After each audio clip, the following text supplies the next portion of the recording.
I'm also not a big fan of the ship in the background. I also think it looks like a cruise ship. And I think the logo itself just looks like a Rotary Club logo. I don't like the line drawing so much. I like there to be like an object logo. You know what I mean? I'm just done with the circle logos.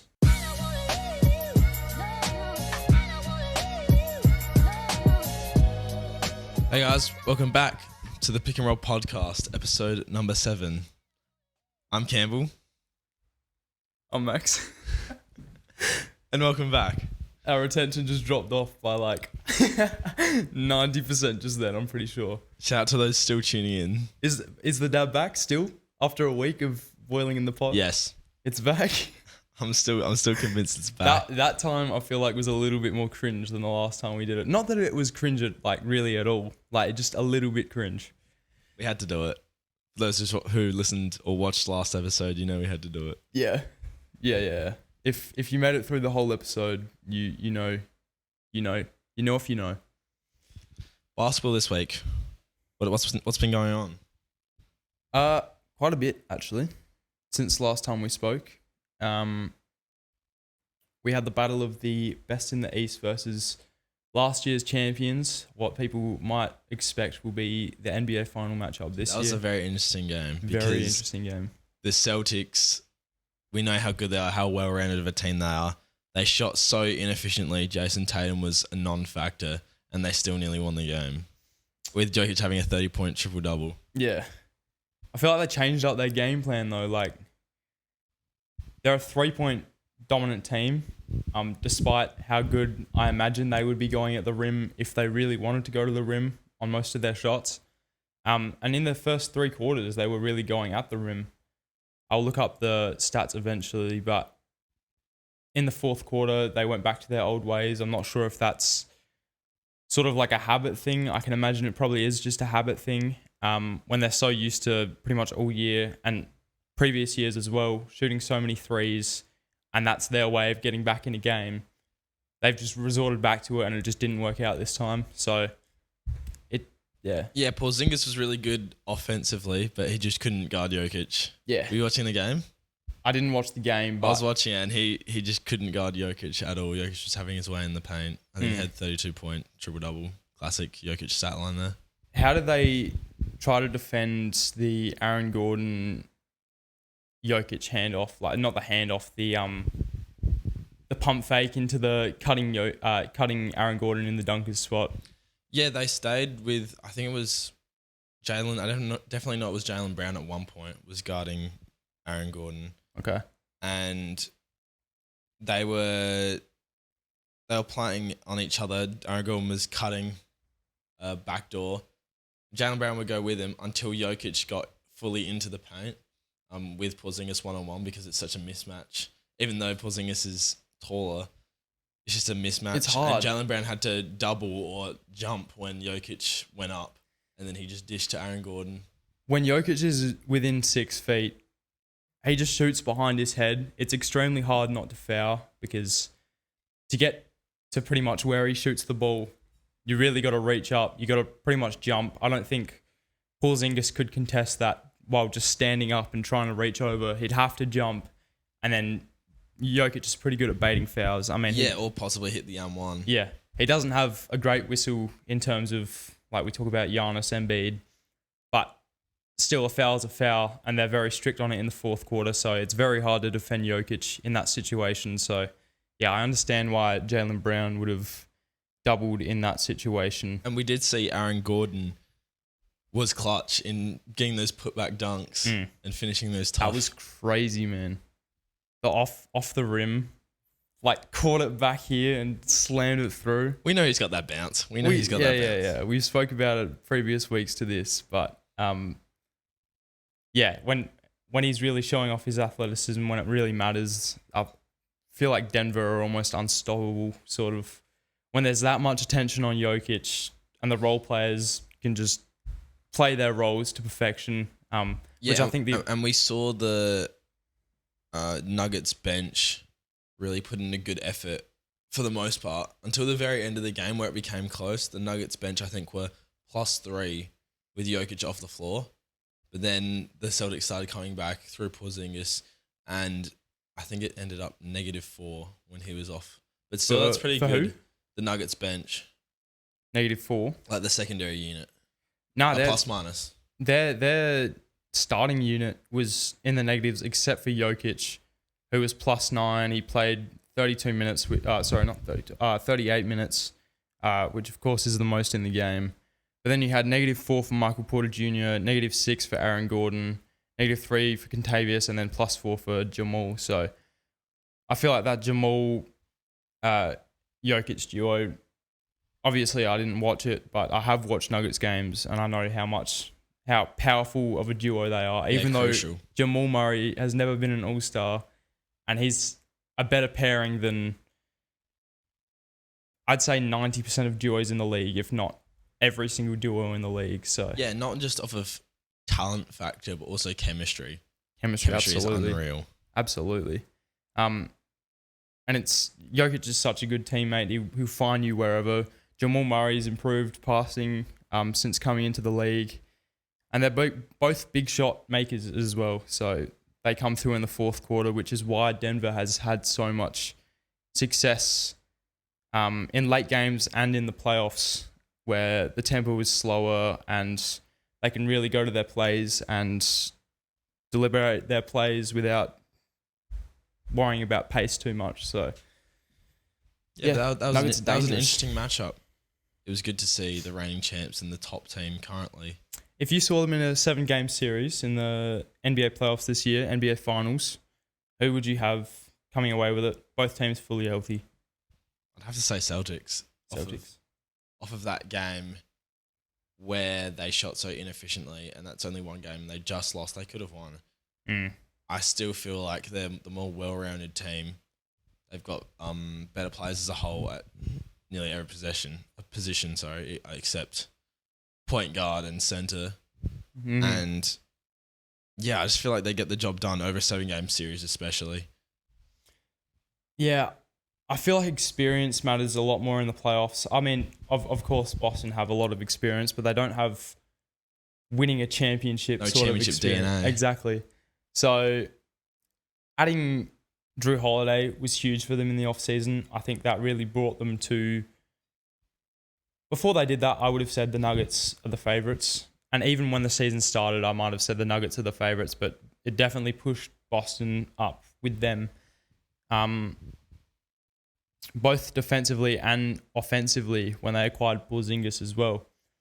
So it's a tough one. It really is. Like, it's almost impossible to tell because each matchup they play, you see something different. I will definitely go and rewatch this game. I haven't had a lot of time in the last few days, but gee, it's tough. Full force, both teams playing well. I would go away with Boston, but in the pressure of the moment, I would probably just go Denver. It's so back and forth. In the pressure of the moment, when things are crumbling, we've seen Denver pull through. We haven't seen Boston pull through. They've been eliminated each year in the playoffs. That's true. That's my take. They could get it done. They could. I think this is the best Boston team we've seen. This is the best Boston team we've seen, and I feel like they do have another chance next year. So at least if they make it to the finals, then that's huge for them, I think. And Drew Holiday does bring championship DNA as well. So he does. As a member of the 2021 Bucks. Do you have hatred in your heart for Drew Holiday, or was it all love? No, it wasn't his fault. We got rid of him. But yeah, I feel sad because I like Drew a lot. When you watch him, do you wish for his success, or even though you're not a Boston fan and you probably dislike Boston? You're right. I don't like Boston, but I'm still wishing for his individual success. Yeah. Just rather they don't win. He drops 30 and they don't win, then I'm happy. If he drops 30, then they win. Less happy. No, but yeah, I like to see a success with anyone that's previously played for your team. You know how it is. Like you like former Bucks, like him, Dante DiVincenzo, all of those players. I still have a place in my heart for. I feel like it's different for me and Pat Bev though, because I feel like as soon as we face him in any situation, we've already faced him this year, but say we face him in the playoffs, he's going to get on my nerves. I'm going to forget all about his time. I'm going to forget everything that he's done for the city. Even though he was big for us. Like, I really liked him when he was on the team, but as you know, nobody likes him when he's not on your team. So. Yeah, it's like PJ Tucker. A bit like PJ as well. Yeah. But Yeah. those Well, we Dolphins. need a verse in the playoffs first. I don't think we've versed in a playoff Have we? series since I've been a fan. Have we? No, we haven't. It's always been Boston, Atlanta. In terms of like the teams that have eliminated us, all the hate. Yeah. All the Raptors.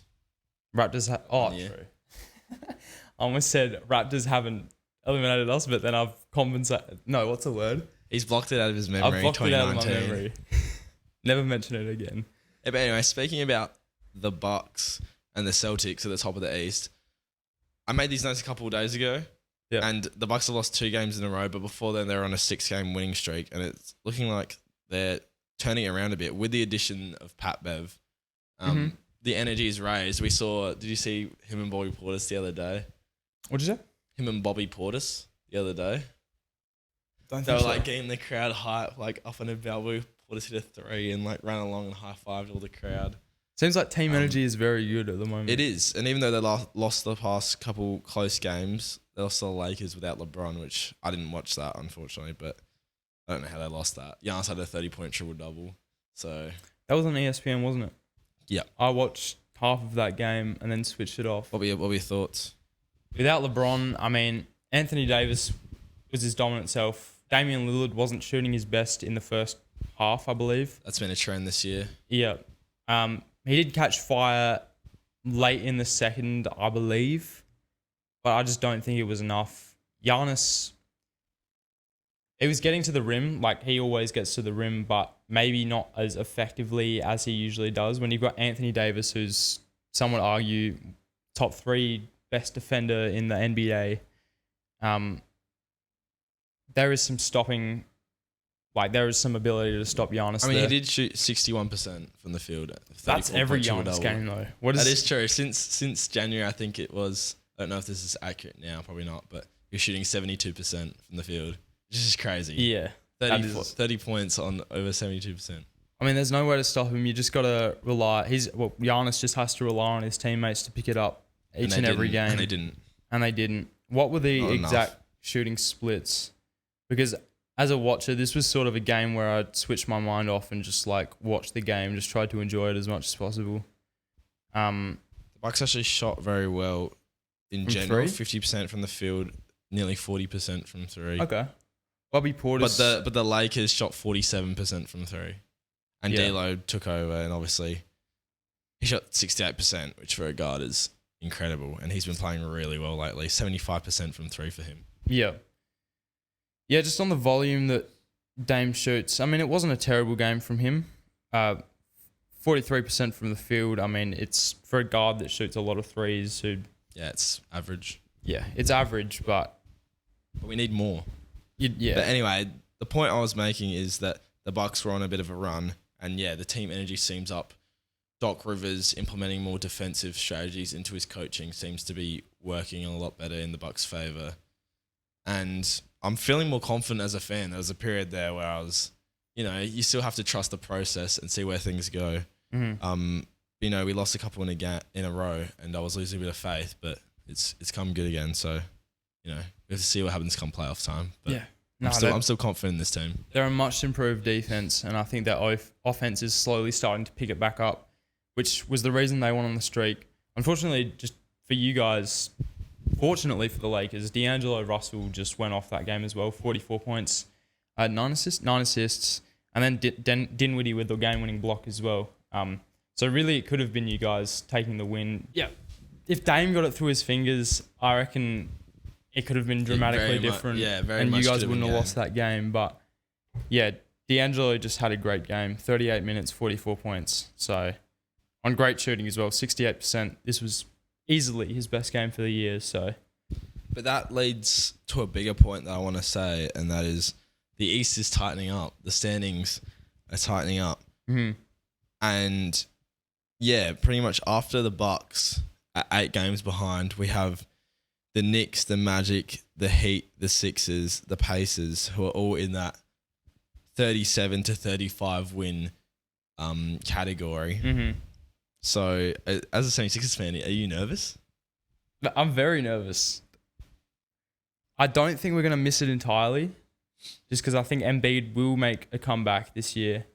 He'll play, obviously, limited minutes. We'll probably only see him for, I'm hoping, 10 games. At least 10 games.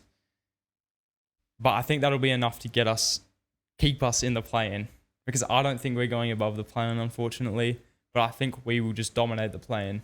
So, if you have Embiid, then you should dominate the play-in, yes. Yeah, obviously I'd like a higher seed because even if we do make it through, we'd have to play the Cavs or the Bucks, which, I mean, sorry, not the Cavs or the Bucks, the Cavs or the Boston Celtics.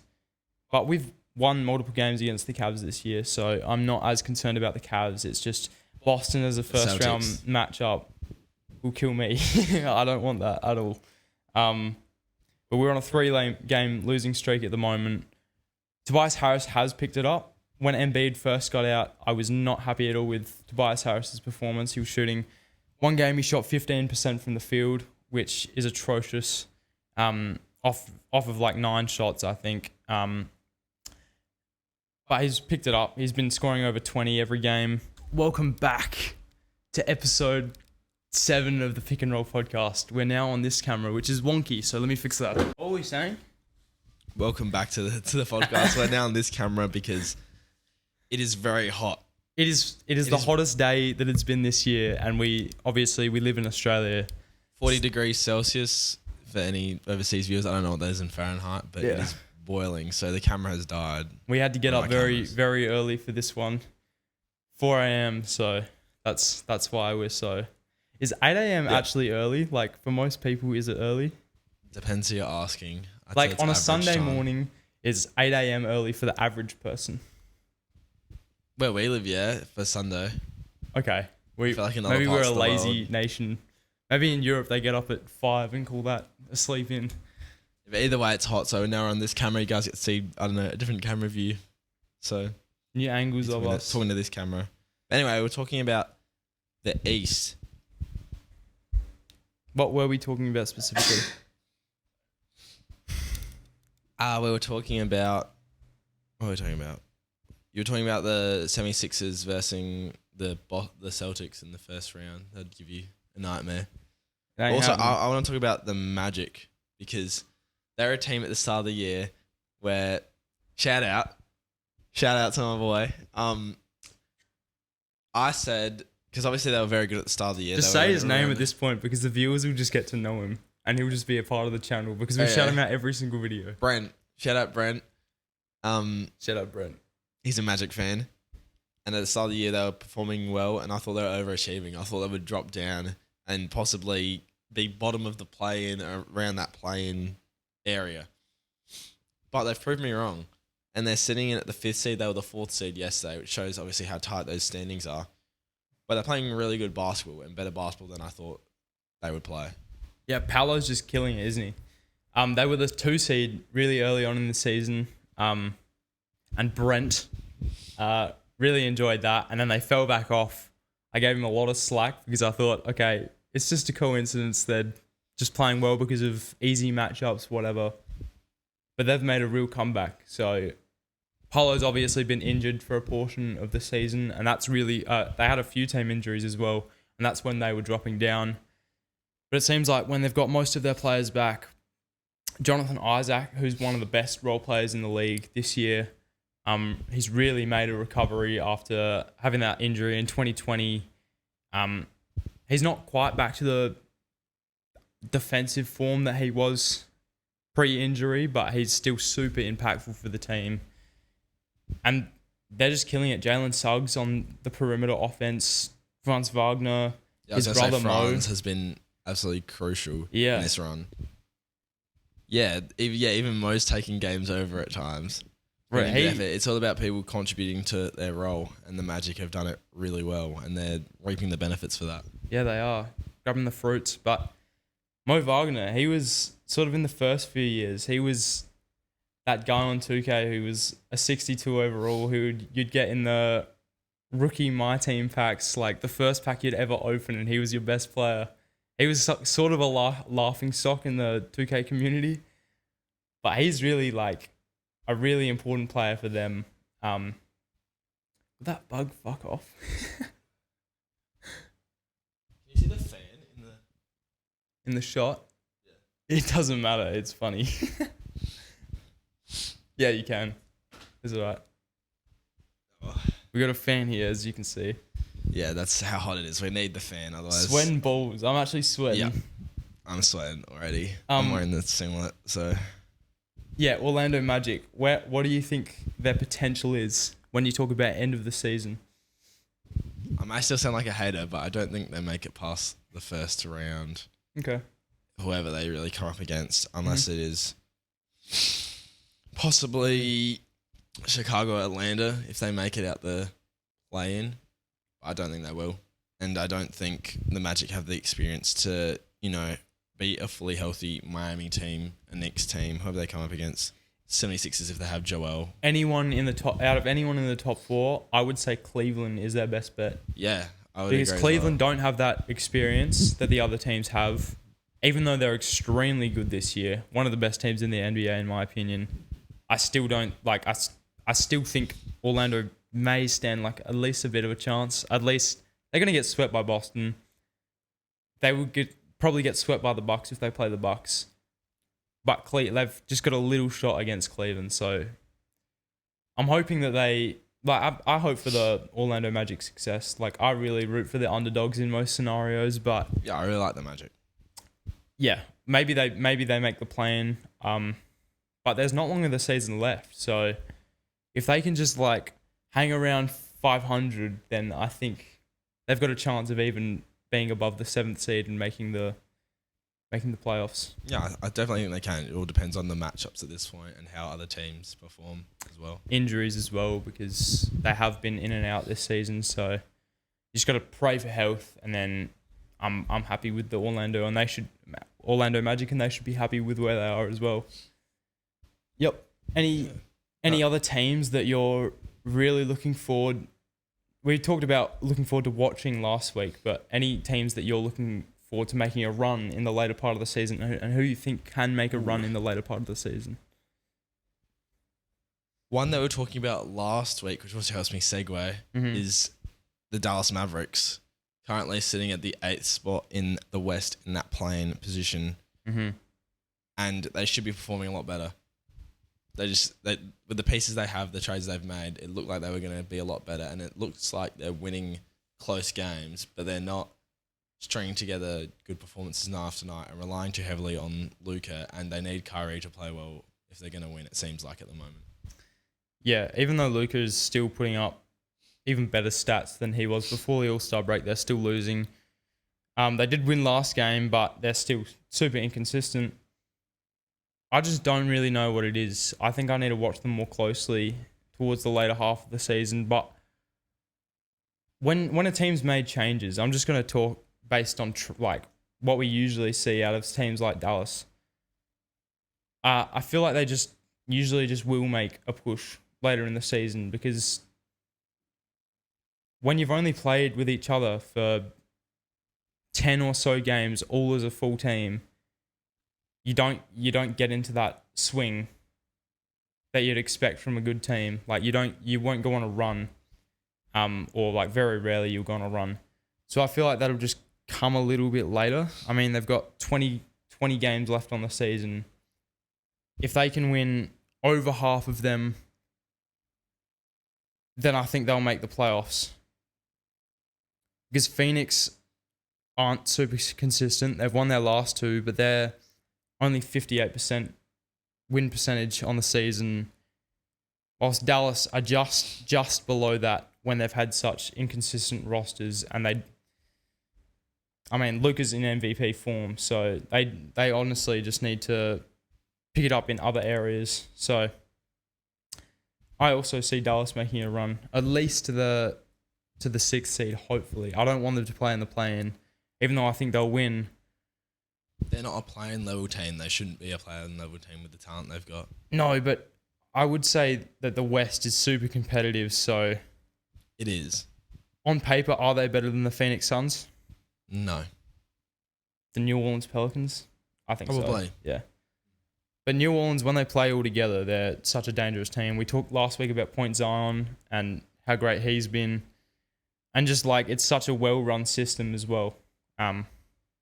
Offensively, mainly, I would say. So I think the Pelicans are going to continue to win. I think they just got to prey on the downfall of the Phoenix Suns, which is a rivalry already. So I'm sure they are preying on the downfall of the Phoenix Suns. Yeah, well, if you're the Mavericks, you're just going to play your game and keep trying to string wins together one win at a time. But yeah, I'm sure that keeping an eye out for the Suns, especially if that playoff matchup comes in, fans will be very happy with that one.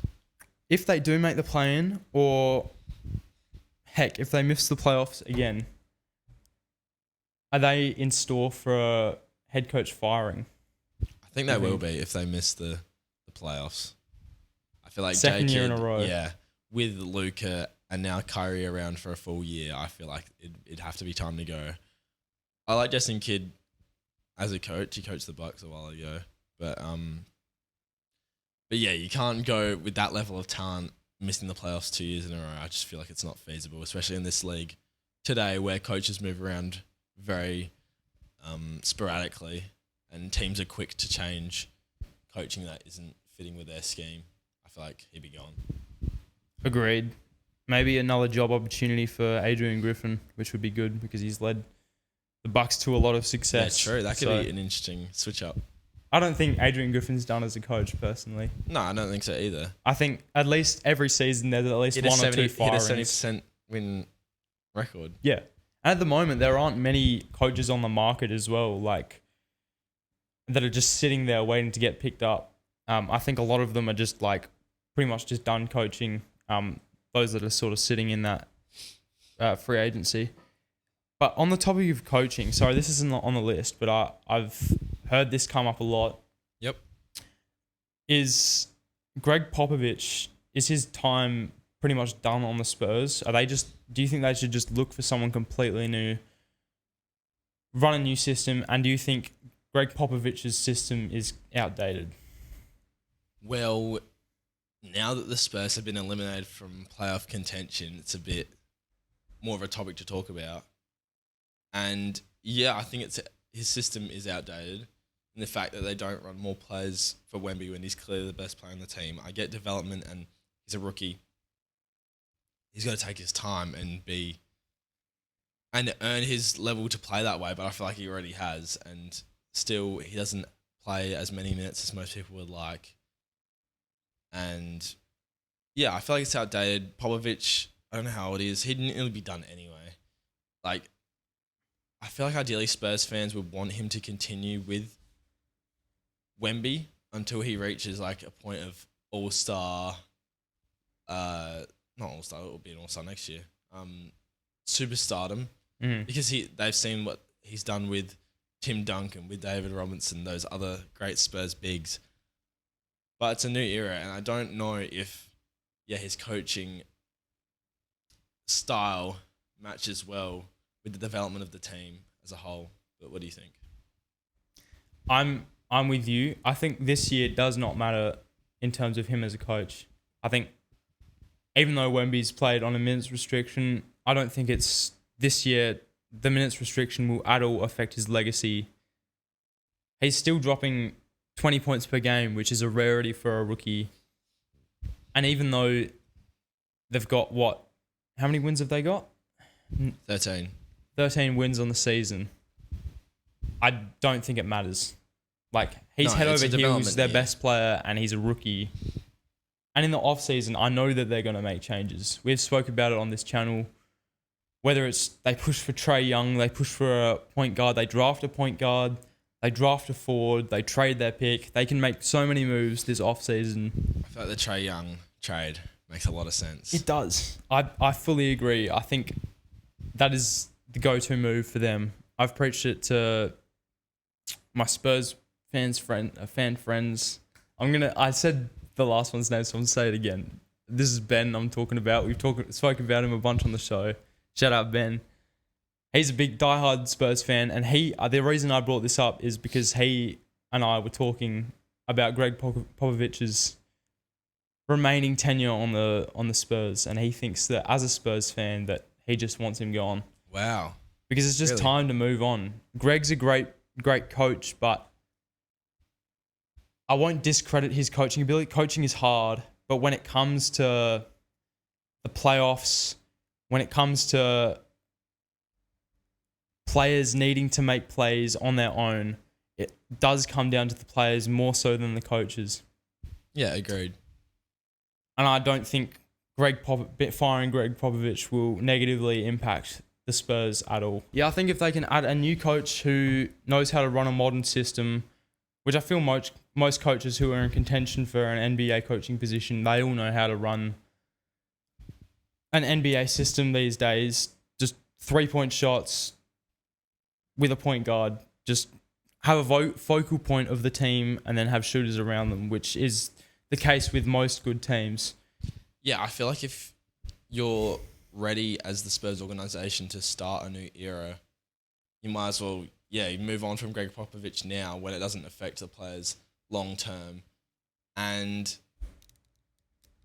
yeah, I feel like if you're not happy with the direction he's headed in, it's going to be more critical in a couple of years if you get rid of him then, because the system's already integrated, especially with these young, impressionable players. Agreed. So I do agree in that aspect, but I feel like they should keep him around for at least one more year. Yeah. That's my opinion. Yeah, and I feel like Wemby and him have already created such a good relationship. Wemby's spoken on it before. Greg has spoken about how smart of a kid he is and how teachable he is, even though Wemby did have that one moment this year where he subbed himself on, which he apologized for. So, I mean, they both seem to really like each other. He's just competitive.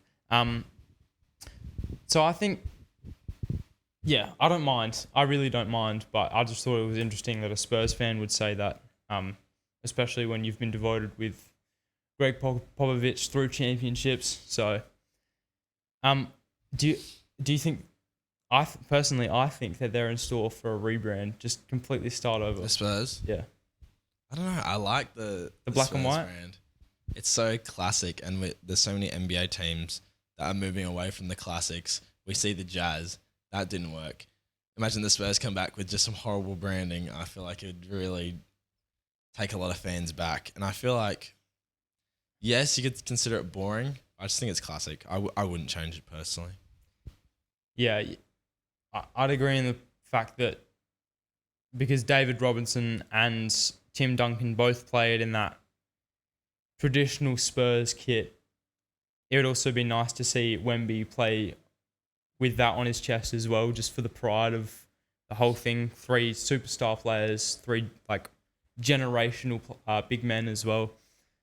But at least I think they should shift it in terms of like their alternate jersey. I don't like their alternate jersey this year. They had their teal and orange and white. I wasn't a big fan of that. I would have bought a Wemby jersey this year if it was something a little bit better. I just like the sort of like Fiesta sort of the Fiesta jerseys that they have, like the bright ones. And they did have a cool jersey. They debuted it for one game. Oh, if I remember where to find it, I'll put it on the screen here. But they had the coyote in the logo. Do you remember that jersey? They had it for like one season. It's bringing back some memories, but I can't exactly picture what it looks like. It looks sick. It's like, it sort of reminds me of the Toronto graphic ones, which apparently everyone hated when they first came out. And I think that's why they got rid of the Spurs one in the first year. But I think they should go back to those graphic sort of designs, because boring jerseys these days are just boring, in my opinion. Like, you've got the team name on the chest, but you've got nothing to actually represent what your team is about.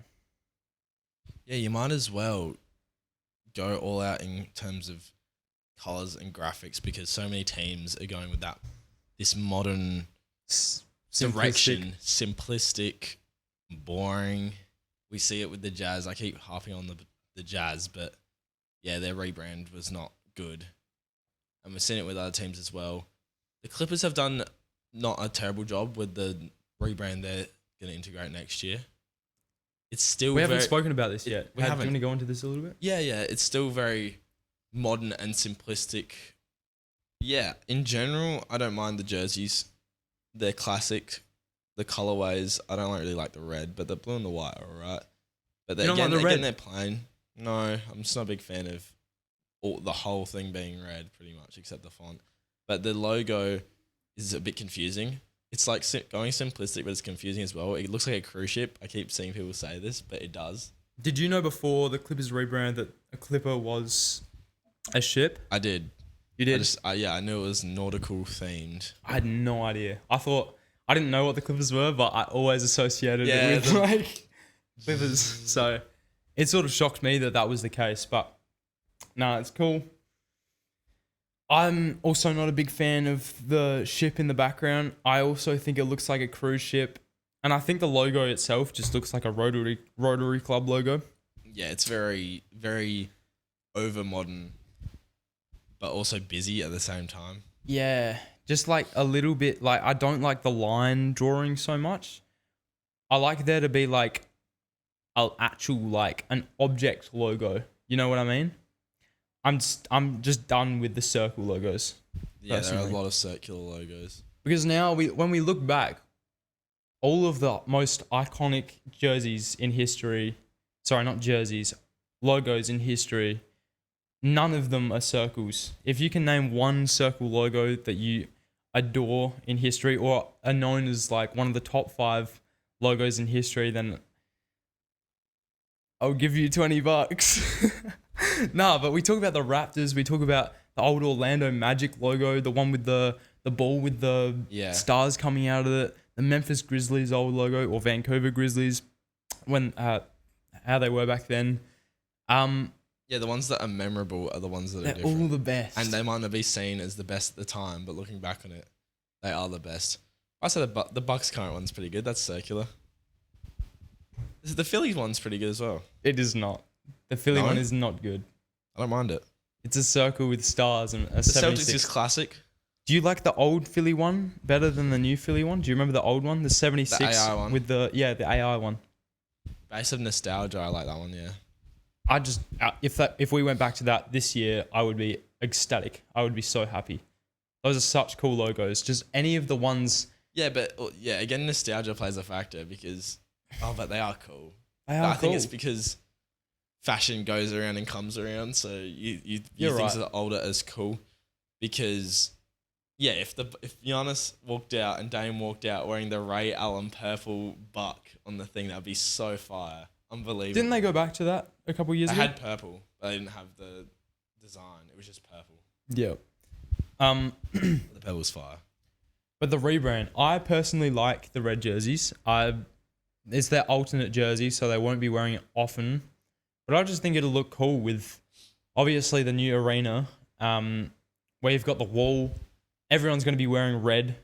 It's just going to be such an atmosphere. Like, I feel like whatever jersey they wear, the crowd and the court, the arena is just going to nail it, I feel. I feel like they'll just... The colours will just investment for nothing. The colours will just look so good on the court, in my opinion. That's what I hope. What do you think about the Clippers' new arena? I've heard ideas like they want as many toilets as possible so fans can get back to their seats in time. And they're all within, I think it was like 40 or 50 meters of seats. That's pretty cool. It's pretty accessible. That's ideal. And I know Steve Ballmer's got unlimited funds pretty much, so you might as well. And the wall idea, it seems like they're buying fandom a bit. But for the Clippers, a team that's secondary in their city, I feel like they need to take some action to build more of a fan base, build more of an aura about their basketball team. So I feel like they've done a good job in that aspect. Overall, the rebrand, I think it's positive. It's definitely, their logo right now is terrible. It's probably the worst logo in the league. We've had this, we won't act like we haven't had this discussion already, but I'm in disagreements.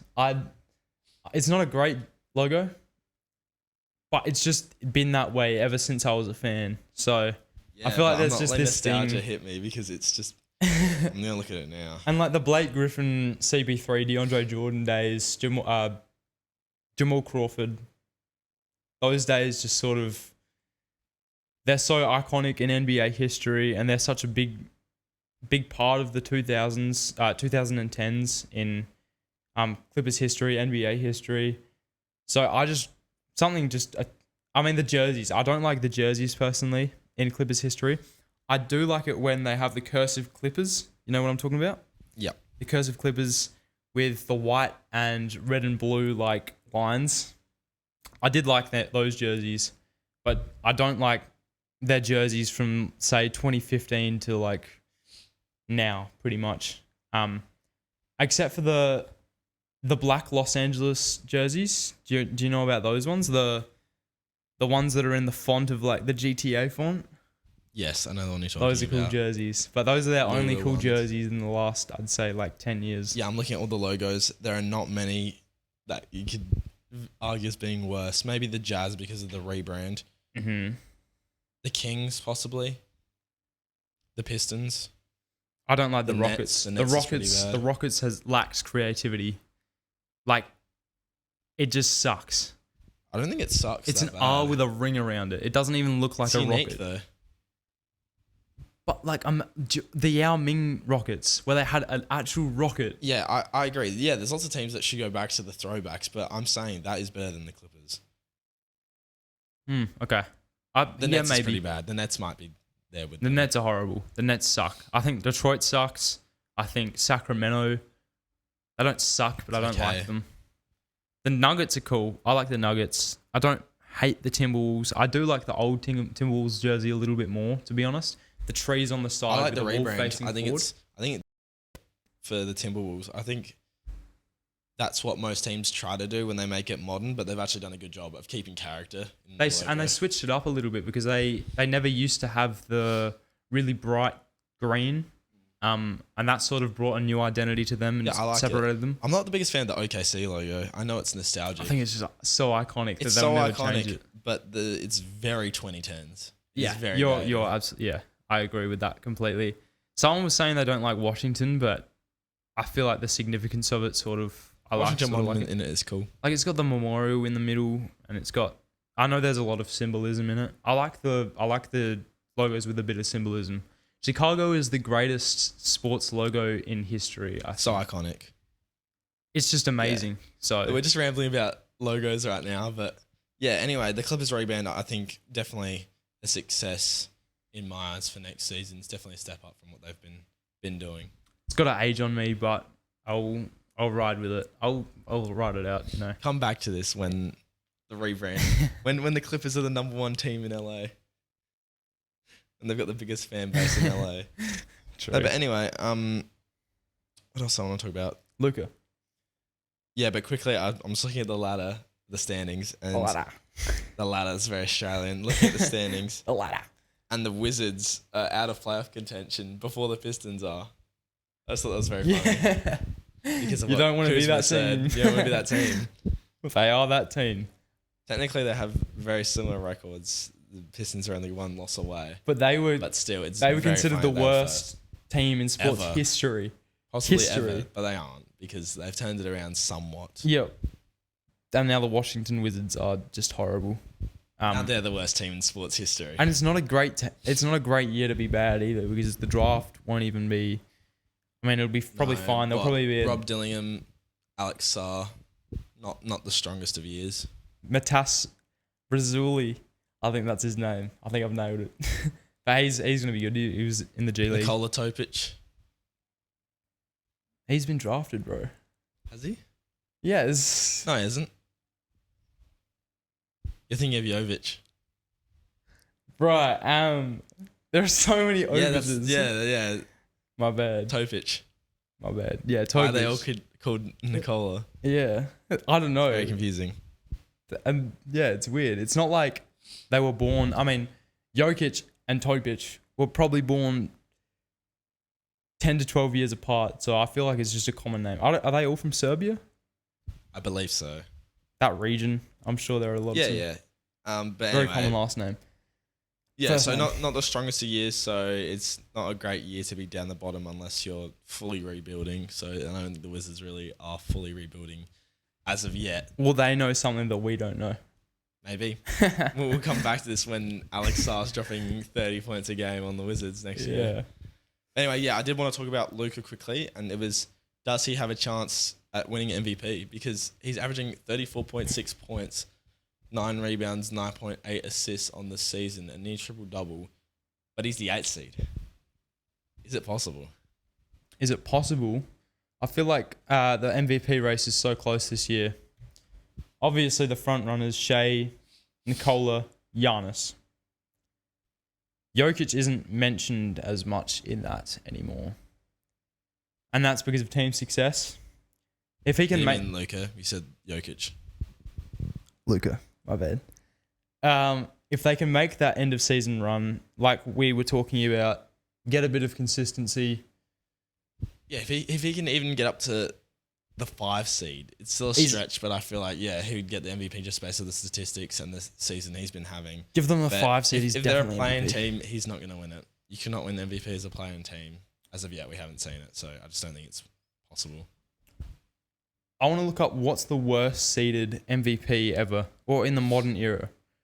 I know Westbrook, Yeah, that when he was averaged like a triple-double, 7. they were like 6. 7 that or was 6. Historic. I know Luka is historic. That was super First historic. triple-double since Oscar Super Robertson historic. in the 60s, so... Yeah, so that's in a category of its own, unfortunately for Luka. I got it here. But this occurred. Lowest seed in NBA regular season team. 3rd seed. Fuck off. Sorry. Bob Pettit, 1955, on the St. Louis Hawks, tied 6th out of 8 teams. Well, that's not relevant, is it? Kareem Abdul-Jabbar, 9th out of 18. That's 50%. So, I feel like if we talk about... 8th is lower than... It's in the... Yeah. Yeah. Moses, So- but if we talk about modern era, I don't actually have it here, but we've got... Oh, sorry. Yep. Westbrook, as we mentioned, you were right, 6th seed. And that's the lowest in modern Yeah. So history. I don't think so. Luka's season is up to that standard, so I don't think... But it's so close. Like, I feel like there's an exception there because it is so close. Like, it's a game between them. Even yes, though... but I just don't think the narrative... Unfortunately, the narrative and the team success And then you've got the is a big Celtics. factor. Then you've got the Celtics who are like 20 games above. No, not Exactly. 20, but like 15 games above them almost. Yeah, nearly. Almost. So, yeah, no, I see where you're coming from. But he definitely can, yeah. I think it just depends on the run at the end of the season, pretty much. But he's having a historic year. He keeps getting better and better. So, yeah, before we were saying if they don't make the playoffs, Jason Kidd will get fired, yes. Because if you're not capitalising on a player who's averaging a 35-point triple-double pretty much per night, then it's not a good look. No, it's not. But, yeah. Yeah, but anyway, we're about the 50-something minute mark, so let's get into the games, I reckon, for today. And Let's get the other camera on. Yeah, we will. We'll change the setup quickly. So, we won't go to the games right now. We just want to quickly talk about a new TikTok trend. Are we done with the 90s? Are we done with the 90s? So, for those that don't know, there's a little trend going on TikTok where bronzesexuals and curry stands, I was going to say something worse, are pretty much bagging on the 90s, saying that NBA players back then were no good or not as good as Jordan stans think that they are. They're pretty much trying to dethrone Jordan from the GOAT conversation. The GOAT debate on TikTok. And their main point of argument is that Jordan didn't have a left hand. Saying he's Jaylen Brown. A better mid-range Jaylen Brown, and basically the defense isn't as good as everyone harps on about. I agree that sometimes I felt like before this, I'd never seen a low light of Michael Jordan ever. Whereas LeBron, because we're in the age of technology, you see everything. So I agree in that sense that it has made people realize, yes, Jordan was human. Yes, he did have mistakes in his game, as does every player. But I feel like they're being very selective about the clips they choose also. So I feel like it's a bit of both. But yeah, Jordan's still the GOAT in my eyes. The thing is, I was watching this dude on TikTok. I wish I knew his name because I've been watching him for years. He's like the biggest Jordan fan that I've ever seen. Do you know the guy I'm talking about? The old guy who like defends Michael Jordan with his life. No, I can't say I do. Okay. To be honest. But basically, there was this TikTok where he was reacting to a TikTok a guy made about the Michael Jordan Bulls versus it might have been Utah in game 1 of the finals. But basically the Bulls swept the team in the last round and they hadn't played in nine days. And he picked the first quarter of the NBA finals, the biggest stage that you can possibly be on when they haven't played in 9 days. It's just not going to be as good basketball as game 6, third quarter. Yeah, it's just not. So Michael Jordan airballed a shot going right off of the backboard, off of the side of the backboard in like one of the first plays of the game. And basically, I read that was one of Michael Jordan's worst quarters of his career. And it wasn't even that bad. He scored 2 points. So, he was in the NBA finals as well. Haven't played in 9 days. And the defense just wasn't there either. But Michael Jordan didn't go left. The team... He's human. Yeah, he's going to have mistakes. Exactly. Whereas I'm not really a stan of both sides. I think it's quite an open debate about who's the GOAT, but I still think MJ's the GOAT. Mm-hmm. But yeah, it's interesting to see new clips coming out because I'd never seen Michael Jordan lowlights, if ever.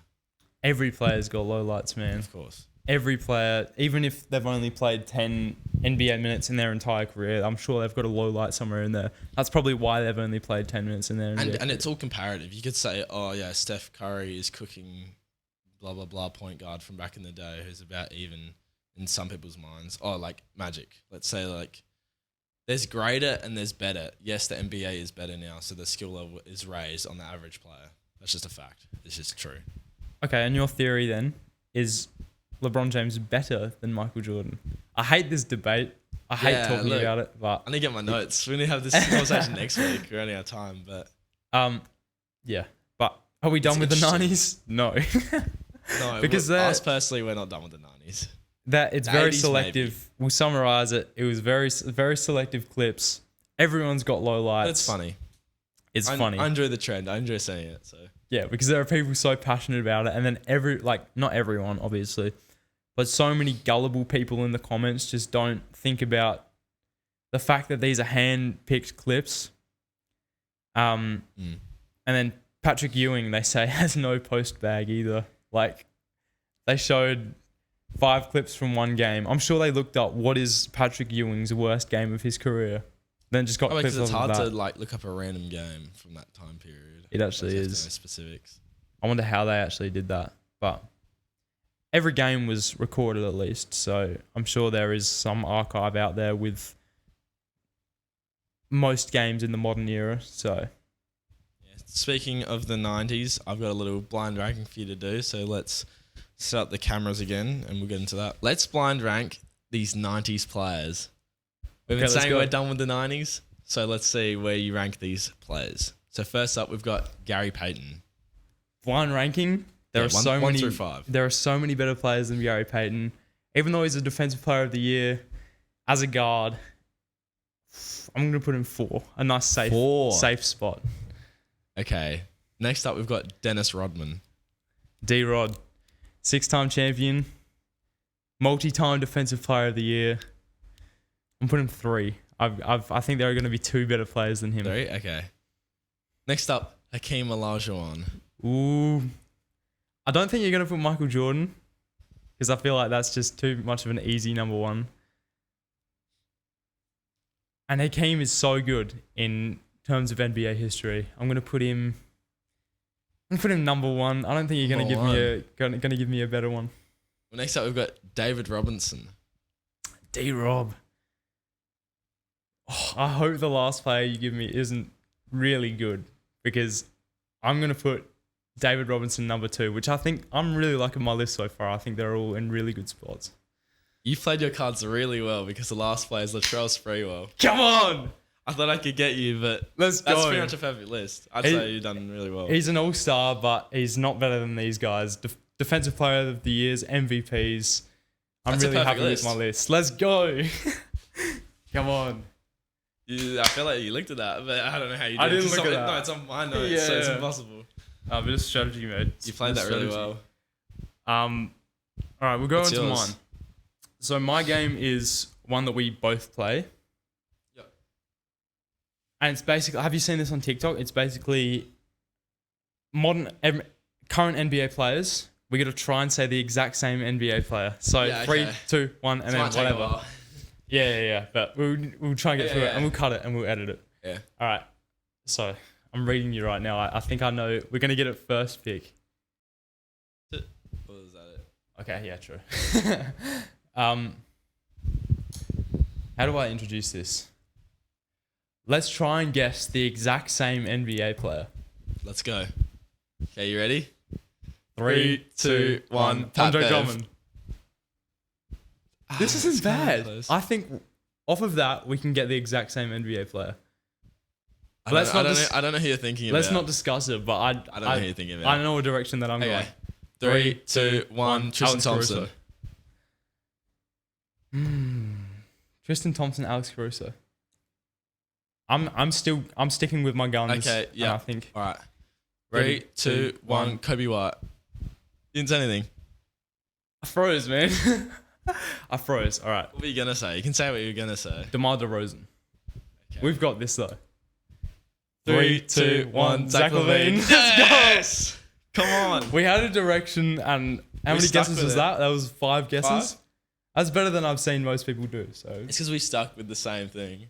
we did. I think we had a good first guess because we had Pat Bev and who did I Andre get? Drummond. Andre Drummond, both Bulls players. Yep. In his they've Yep. played on the same team at the same time. I And I said Tristan Thompson because I was thinking about the handers.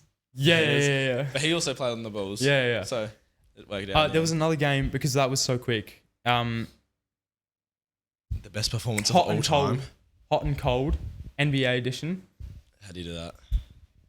where I'm guessing of a player. You guess a random. No, sorry. I guess a random thing in basketball, right? And then you say a word, and I say on a scale of 1 to 10, 1 to 100, how close you are to the item that I'm thinking of, or the person An I'm item thinking or of. person. Okay. And then like it'll get hotter, alright, hotter. I understand. Okay. So I don't think we really. I'm gonna see how these dudes do it, but I don't think you really introduce it. You just. All right.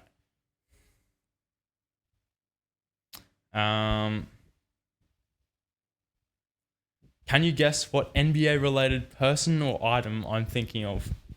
First up, I'm just going to go to the basketball.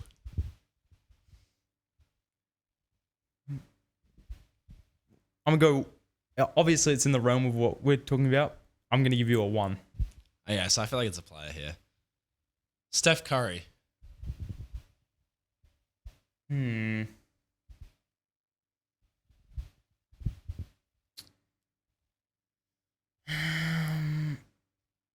Just say it at the top of your head. Okay, I'm gonna give you a 5. 5. Okay. Then maybe it's another player. Eastern Conference. Give you a 50. 50. Sorry. Okay. I feel like it's in the East then. They're in the East. Patrick Beverley. I was just going straight up trying to get the answer. No, I'm gonna go 42. 42. Okay. Let's go Trae Young. I'm gonna give you a 70. 70. So I feel like they're on the Hawks maybe, but I don't know if it'd be higher than that if it was on the Hawks. Let's try another Hawks player. Let's go DeJounte Murray. You're back at 47. Okay. What about DeMar DeRozan? You're back at like a 75. Is it NBA All-Stars? 1. So it's not. I have no clue. I'm trying to think.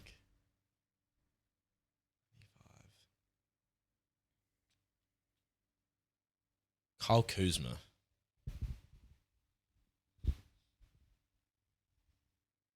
10. 10. I actually 10. have no clue what we're talking about here.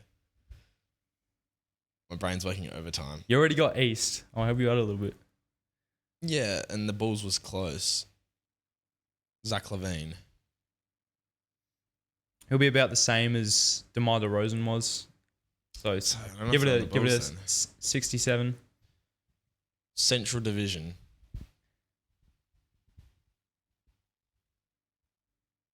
Uh, 15. I'm just gonna keep doing that. Southeast Division. 80. Okay, so then the Southeast. We've figured that out. Brandon Miller. 20. Okay. Not a No, Hornet. less. Give it a 10. Not a Hornet. Paolo Banchero. 10. Sorry, no. Oh, what's he doing? Let me give you an 85. 85. Okay, Franz Wagner. 80. Markel Fultz. 80.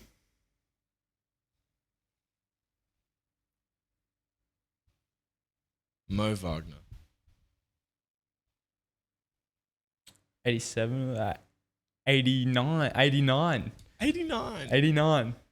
What am I trying to figure out here? 89. So I'm guessing it's a player still. I hope it's not like a category. I'm Jonathan poker Isaac. face. 88. Wendell Carter Jr. 100. You Yes, got sir. it. That took me ages. That was I really said hard. Trey Young 79 because they played AAU together. That's true. Yeah. They're in I that forgot that sick photo where it's like 15 What NBA about- players on the beach. Yeah, what about DeMar? DeMar had high, Yeah, 75. but I don't think they played together. Yeah, I was trying to think what the connection was. Yeah, and then Zach LaVine I had a little bit higher, but I still had him around the that area because they Yeah, obviously were teammates. I had to but- take it tactical at the end. I had to eliminate teams because otherwise there's no way I'm guessing one player out of, 450 players. Yeah, it's hard. So I feel like I had to. When I edit this on TikTok, I'm gonna need to cut out like a couple of Oh, them. of course, yeah. Um, But yeah, that was fun. was Some cool. good games in there. cool. 3 games. Nice. We're Mr. we Outro. appreciate it. Mr. Outro. All right, that'll do us for episode 7 of the Pick and Roll podcast. Thank you very much for listening. If you've listened up to this point, I feel like I'm looking up a lot here, but yeah, very hot day. We got through it, even though our brains melted. I have. But we'll be back next week. Please leave a like, subscribe to the channel, give us a 5-star rating if you're listening on Spotify. I'm sorry, Spotify viewers, if you didn't get some of the stuff we were talking about, but there is a video format on Spotify. So if you click the video icon on the bottom right of your screen, then you'll be able to see the podcast as well. But yeah, thank you for watching. We'll see you next week, and Peace. enjoy basketball. Enjoy.